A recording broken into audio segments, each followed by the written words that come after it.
શું મામેરું વધાવવું જ પડે?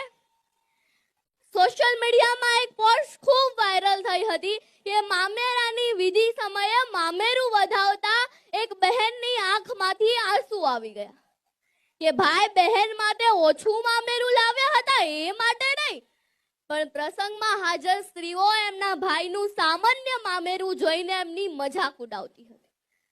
જો બહેનને કંઈક આપવું જ હોય તો બંધ બારણે કે ગુપ્ત રીતે ન આપી શકાય?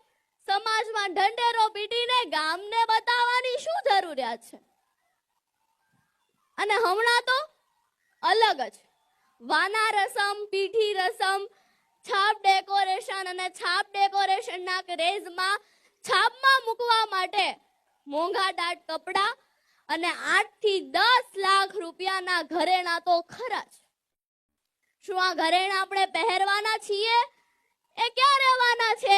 ઘરની તિજોરીમાં કે બેંકના લોકર? દેખાદેખી કરીને, ખોટા ખર્ચા કરીને દીકરા કે દીકરીના ધામધૂમથી લગ્ન માટે એના પિતા પર કેટલી મોટી જવાબદારી આવી પડે.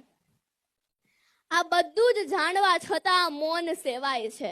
પણ દુઃખ તો ત્યારે થાય છે કે નથી ને તોય કરવા જાય છે ને અંત સુધી હપ્તા ભરાય છે.